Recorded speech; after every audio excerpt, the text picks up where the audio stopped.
2023년 10월 31일 아침 경전산책 시작하겠습니다.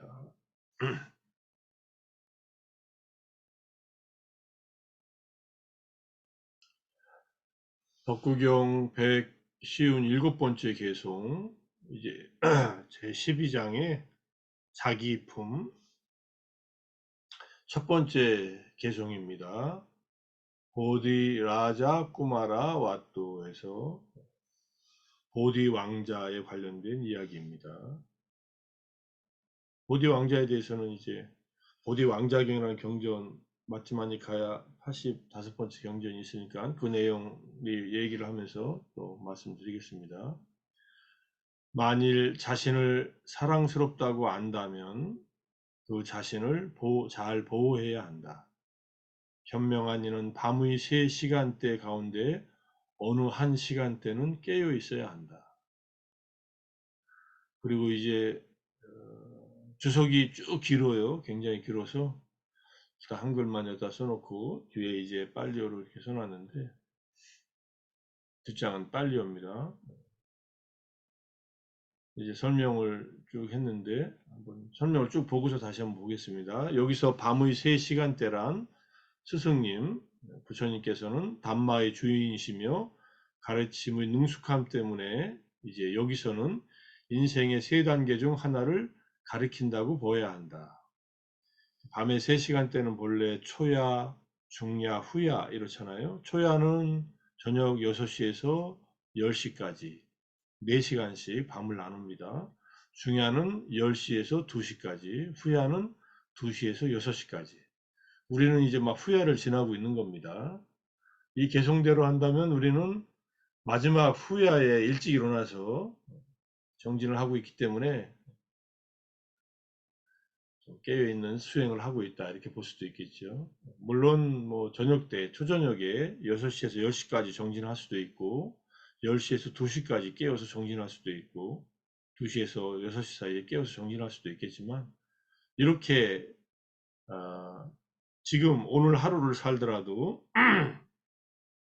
저녁 때 4시간 12시간 중에서 4시간 정도는 깨어서 지내야 된다. 깨어 있다는 말은 여기에 빠띠 자게야라는 말인데 깨어서 정진한다는 뜻이죠. 깨어서 삼매를 닦든 윗바사나를 닦든 수행에 전념한다 이런 뜻입니다. 그냥 깨어서 딴짓하는 게 아니라 깨어서 뭐 저녁 때 술 마시거나 놀거나 뭐 아니면 뭐 그냥 드라마 보면서 시간 보내거나 이런 게 아니라 깨어 있으면서 자기 자신을 보호하는 일, 내가 나를 보호하는 일은 뒤에 나오지만 선행을 닦는 일이에요. 우리가 혼자서 닦는 선행은 수행입니다. 마음의 수행이에요. 앉아서 아무도 없는 곳에서 혼자 있든 사람들이 많은 곳에서 있든 내 마음을 보호하는 것. 내 마음을 여기서 라케야라고 나오잖아요. 수라키땀, 잘 보호된 이런 뜻인데 마음을 보호하는 방법은 결국은 마음 안에 번뇌가 일어나는 것을 막는 것이다.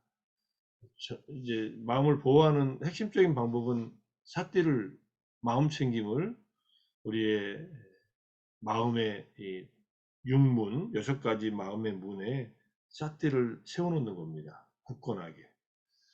그래서 눈으로 대상을 보거나 귀로 소리를 듣거나 등등 마음으로 법들을 생각하거나 마음에서 법들이 떠오를 때 다양한 뭐 마음의 부수들이 마음속에서 떠오를 때 탐진치가 일어나지 않도록 무탐무진 무치의 상태가 이어지도록 탐욕이 없는 마음을 기르기 위해서 부정관을, 분노가 없는 마음을 또 기르기 위해서 자해명상을, 그 다음에 무지가 없는 마음, 이것을 우리가 기르기 위해서 윗바사나 수행을 하는 것. 이게 마음을 보호하는 겁니다. 그러니까 우리가 부정관 명상을 통해서 탐욕을 다스리고 자해 명상을 통해서 분노를 다스리고 윗바사나를 통해서 무지, 무명을 다스리기 때문에 우리는 우리 마음을 지금 잘 보호하고 있는 그런 시간을 보냈다 이렇게 보시면 됩니다.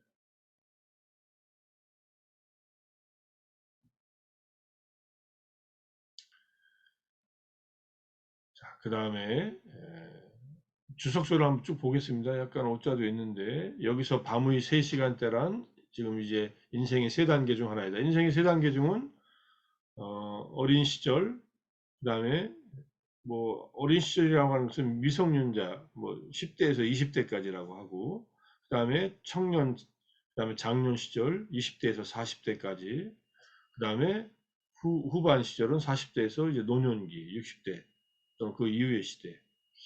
요즘 말로 하면 어떻게 구분해야 되나요? 10대에서 한 30대까지가 유년, 소년, 청년기 30대 중반 정도, 그 다음에 30대에서 한 60대까지가 이제 청년기 또는 장년기, 60대 이후가 노년기, 이렇게 하면 되나요? 대략 한 65세쯤에 정년퇴직한다고. 근데 요즘에는 60대는 예전에 40대 정도 되니까 60대까지 청년이다 뭐 이렇게 얘기하는 뭐 WHO에 무슨 기준이 있다고 하는데, 진짜 하는 말인지 진짜 그런 건지 잘 모르겠지만, 뭐 건강한 분들은 60대 충분히 잘 살 수 있죠. 노화를 겪는데 최근에 연구에 의하면 34살, 그다음에 60살, 그리고 78세, 이 세 시기를 겪을 때 몸이 확 변한답니다. 30대 중반, 60대 초반, 70대 후반. 요 시기를 잘 넘기면은 그 이후로 오래 살 수 있다. 뭐 이렇게 또 얘기해요. 물론 뭐 70대를 넘기고 나서도 일찍 80대 초반에 돌아가시는 분들도 여러분이 있지만은 그 세 시간대로 보면은 예컨대 30대까지가 초반부, 60대까지가 중반부, 60대 이후를 후반부라고 할 수 있지. 어쨌든 이 세 시기 가운데 한 단계에서는 이제 선행을 하고 선법을 닦아야 된다. 만일 자신을 사랑스럽다고 안다면 그 자신을 잘 지켜야 한다. 이 말은 그는 자신을 잘 지키는 것처럼 그와 같이 지켜야 한다는 의미이다. 제가자로서는 여러 가지 방비를 갖춘 생활을 하고 준비를 갖춘 생활을 하고, 또는 자기가 사는 집에 맨 위층에 있는 잘 밀폐된 방에 들어가서 내가 나를 지키겠다고 생각하더라도 자신을 지킬 수는 없다. 그러니까 어디에 고립된 방에 혼자 있다 하더라도 그것만으로는 자신을 잘 지킬 수 없다는 얘기예요. 출가자가 되어서 문과 창이 잘 닫혀 있고 지붕이 있는 바위 동굴에 살고 있는 경우에도 마찬가지다. 바위 동굴에 들어가서 이제 일종의 뭐 무문관 수행 같은 걸 하더라도 역시 마음을 잘 지키기는 어렵다. 이런 얘기입니다. 반면에 제가자로서 힘 닿는 만큼 보시와 지게 같은 선행을 행했다면 자신을 보호한 것이다. 이게 보시, 지게, 수행과 같은 선행을 한다면 이게 자신을 보호하는 것이다. 이런 뜻입니다. 또 출가자로서 자신의 의무와 봉사, 경전 연구 및 마음 챙김에 대한 열렬한 관심을 나타내는 것, 이것이 자신을 지키는 것이다. 마음 챙김이라고 해놨지만요, 벌방일에 해당합니다. 원래 뜻은 아빠마다라는 뜻이니까. 설령 세 단계 전체는 아니더라도, 인생의 세 단계 전체는 아니더라도 현명한 사람은 그중 하나의 시기에서 자신을 돌본다. 인생의 첫 번째 시기에서는 노느라고, 제가자로서 선한 일을 할 수 없다면 중간 단계에서는 불방일로 선행을 해야 한다. 중간 단계에서 처자식을 돌보기 위한 행위 때문에 공덕을 닦지 못했다면 생의 마지막 단계에서 행해야 한다. 선행을 하는 사람이 선행을 하는 사람이 자기 자신을 참으로 보호하는 것이며 행하지 않는 이는 실제로 자신을 사랑하지 않는 것이다. 왜냐하면 그러한 자는 자신을 악초로 떨어뜨리기 때문이다. 그러니까 뿐냐 일이야 공덕행을 닦지 않는다면은 그냥 인간으로서의 삶이 유지가 되는 게 아니라 악초로 떨어진다는 얘기입니다. 자기를 괴롭게 만드는 사람은 자기를 사랑하는 자가 아니고 자신을 보호하는 자가 아니다, 이런 뜻입니다. 또 출가자로서 인생의 첫 번째 단계에서 수행에 방해할 수도 있다. 뭐 어린 시절에 출가하면은 그 시기에 경전을 낭송하고 기억하고 반복하며 또는 계율 같은 규정에 주의를 기울이기 때문에 딱히 뭐 수행을 열심히 안 할 수도 있다는 거예요. 그는 의무와 소임을 행하는 인생의 중간 단계에서 다시 마음 챙김을 가지고 게으르지 않고 수행 생활을 해야 한다. 수행 생활의 기능을 이제 발휘해야 한다. 그리고 만약 중간 시기에 게을러서 첫 단계에서 배운 경문의 해석을 결정하고 계율을 탐구하는 일에 또 몰두한다면 반드시 불방일로 수행해야 할 것이다. 인생의 마지막 단계에서 수행 생활에 게으르지 않아야 한다. 그렇게 하는 사람은 참으로 자기 자신을 잘 보호하는 사람이다.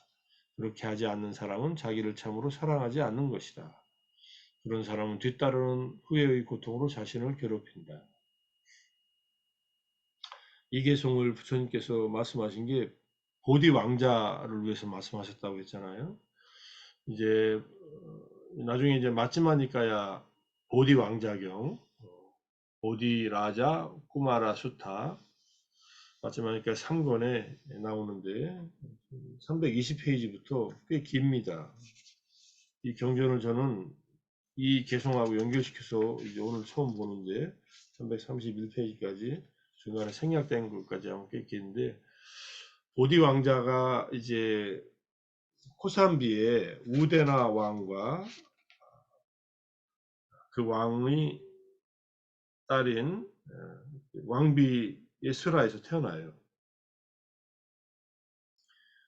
이때 이 코산비의 왕과 왕비가 아들을 낳기 위해서 그렇게 기원을 드리고 산보에게 예경을 다하고 공양을 올리고 그랬답니다. 그러니까 쉽게 말해서 아들을 낳기 위한 불공을 많이 드렸다는 얘기예요. 그래서 아들을 낳았어요. 근데 이 보디 왕자는 왕자 시절에 이제 그 결혼도 해서 왕자비도 있었는데 아무리 해도 자식이 안 생기는 거예요. 자식이 안 생기니까 부처님께 공양을 올려서 자기도 자기가 태어난 것이 산보에게 공양을 올리고 자기가 태어났기 때문에 자기도 그렇게 하면은 자식을 낳을 수 있다는 생각에 부처님과 스님들을 초대해 가지고 공양을 올립니다. 그럴 때 바닥에 흰천을 깔면서 이 소원을 빌어요. 흰천을 깔았다는 말이야. 뭐 그런 그 위를 이제 부처님이나 스님들이 밟고 오시면서 자기의 원하는 바를 이루려고 이걸 깔으니까는 부처님께서 그 마음을 다 아시고 흰천을 거두라고 합니다. 그러니까 원하는 것을 얻으려고 해서 그렇게 기원을 해도 얻지 못하는 것이 있다. 이렇게 얘기하면서 이 보디 왕자가 원하는 것은 아들을 낳는 거예요. 자기 후손을 낳는 거예요. 근데 전생에 이 보디 왕자와 그 왕자 비가 둘이 부부였을 때 어느 외딴 섬에서 이렇게 표류된 적이 있었나 봐요. 그러니까 배가 난파돼 가지고 두 부부만 외딴 섬에 갇혀버려 가지고 거기서 이제 한 마지막 이제 뭐 죽을 때까지 산 적이 있었나 봅니다. 그때 먹을 게 없으니까 그 섬에 있는 새들의 알들을 그렇게 갖다가 먹었답니다. 생명을 유지해야 되니까. 그러다가 알이 떨어지면은 새끼 새도 먹고 어미새도 잡아먹고 해가지고 뭐 전혀 자기들이 생명을 유지해야 되니까 어떤 양심의 가책이나 뭐 이렇게 잘못했다는 생각 없이 그 새들의 알과 새끼들과 새들을 잡아먹은 그 과보로 자식 없이 자식이 이제 생기지 않는 거예요.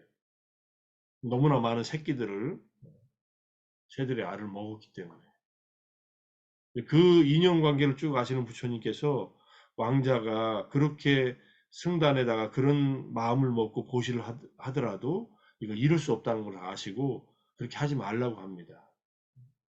그러니까 아예 그냥 순수한 마음으로 이렇게 자리를 펴고 하얀 천을 깔고 스님들이 그 우유를 밟고 이제 지나오시고 뭐 이렇게 순수한 마음으로 했다면 받아들였을지 모르는데 부처님께서는 왕자가 그렇게 바랬는데도 아무것도 이루어지지 않으면 이 신심이 상하고 여러 가지 상심할까봐 아예 하지 못하게 해요.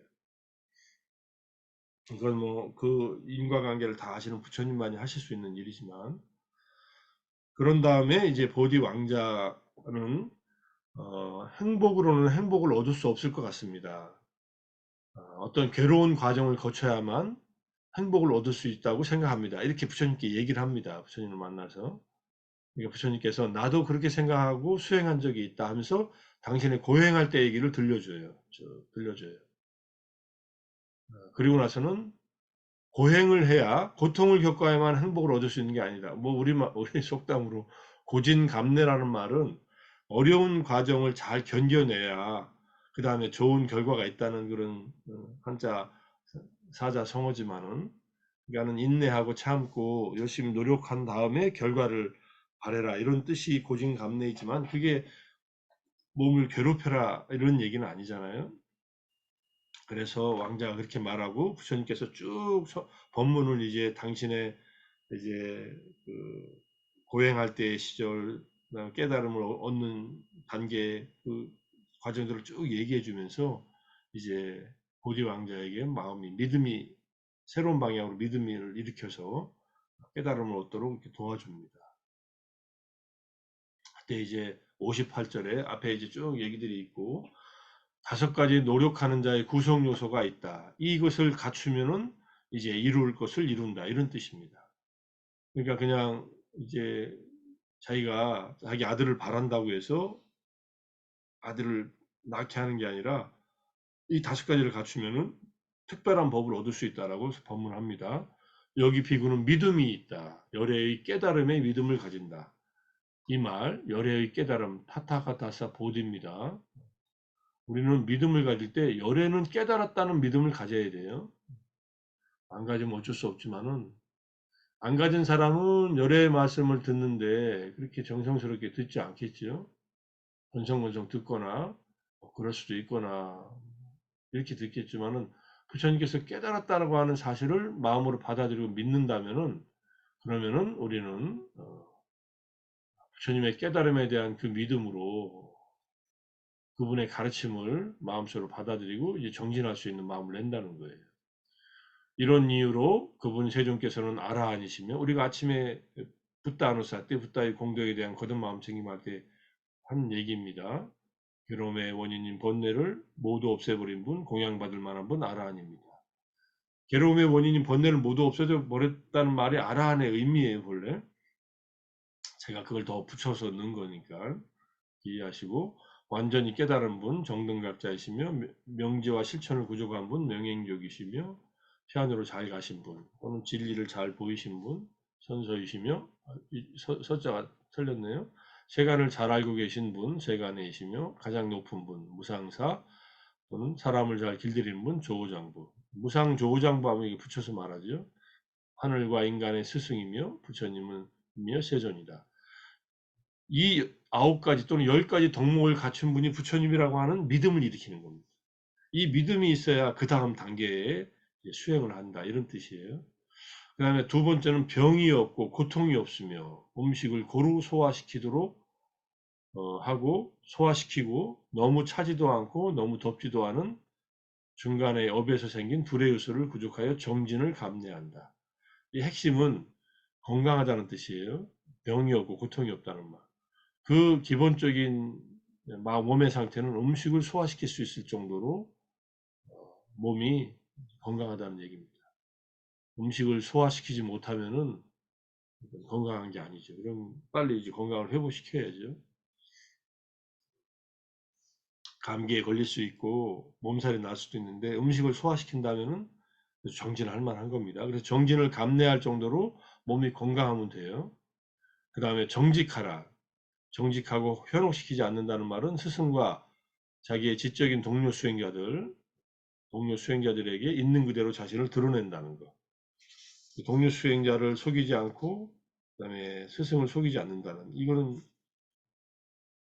굉장히 중요한 말입니다. 수행이 형성되기 위해서는 솔직해야 되고 정직해야 됩니다. 자기가 수행하고 있는 그 수행의 어떤 경험들에 어떤 거짓이 있으면 안 된다는 뜻이에요.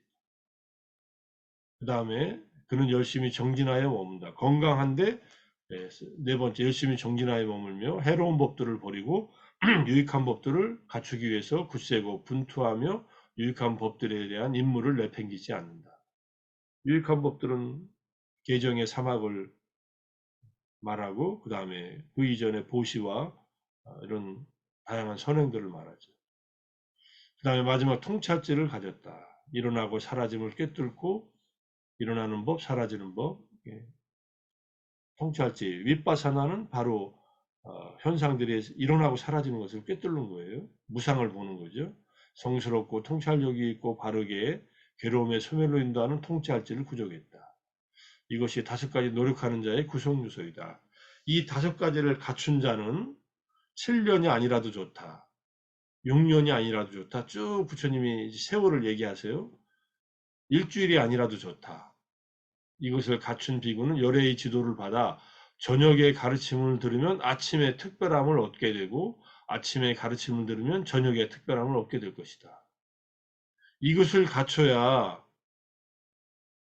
깨달음을 얻는 그런 좋은 결과를 이루는 것이다 라는 것을 이제 얘기하면서 왕자에게 그렇게 무리하게 자손을 얻기 위한 그런 선행을 그런 식으로 하지 말라는 것을 간접적으로 법문하신 겁니다.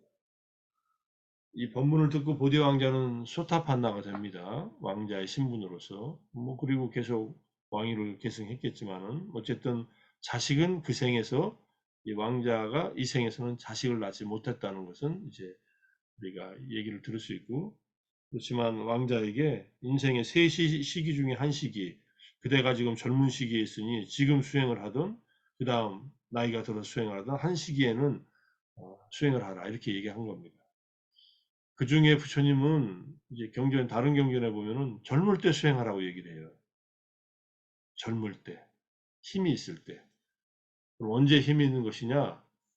정진을 감내할 수 있을 정도로 건강하고, 그 다음에 이렇게 정말 굳세고 분투하며 유익한 법들에 대한 임무를 팽개치지 않을 정도로의 정신적, 육체적 힘이 있을 때 해라는 얘기입니다. 그렇게 말씀하신 경문도 있고, 경전도 있고, 120살에 부처님을 만나서 아란이 된 제자도 있으니까 나이 들었다는 것이 꼭 수행에 방해되는 것은 아니다.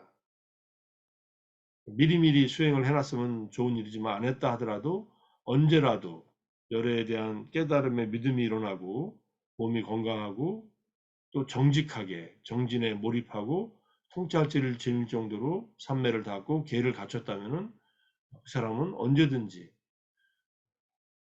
하루 안에 이런 특별한 법, 열반을 경험할 수 있다. 이렇게 설명하시는 겁니다.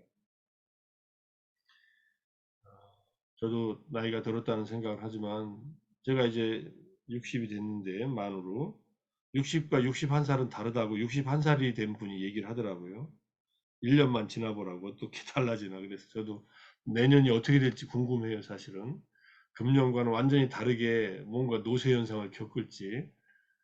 지금도 뭐 나이는 먹어가고 있어서 힘은 좀 딸리는 것 같지만은 그 대신에 좀 더 마음의 여유가 생기는 것은 있는 것 같지만 어쨌든 이 5가지 노력하는 자의 구성 요소를 잘 갖추어서 살 수 있는 기회가 더 만들어서, 그러니까는 몸의 건강도 유지하고 이 나머지 4가지 요소도 잘 갖춰서 열심히 정진한다면은 언젠가는 특별한 법이 내 마음속에서 경험될 것이다라고 하는 그러한 내 수행에 대한 믿음, 내 정진에 대한 믿음도 있기 때문에 그러한 기회가 오리라고 생각합니다. 그래서 우리 아침마다 정진하시고 독송 같이 하고 또 이렇게 경전 산책을 통해서 부처님의 말씀을 또 되짚어보는 이런 시간을 갖는 스님들과 여러 모든 선생님들도 그렇게 지금 열심히 정진하고 있고 또 건강한 몸을 유지하고 있다면 우리가 이 5가지 요소를 잘 갖춰서 마지막에 무상을 꿰뚫는 통찰지로서 무상고무화를 꿰뚫어 마지막 열반을 얻을 수 있는 도의 지혜, 과의 지혜가 이 생에서 반드시 일어나기를 기원하고 또 기원 드리면서 아침 오늘 10월 31일 마지막 10월의 마지막 날 아침 정진 경전 산책 모두 마무리하겠습니다. 수고하셨습니다. 감사합니다. 수고하셨습니다. 안녕히 계세요, 목사님. 감사합니다. 감사합니다. 고맙습니다.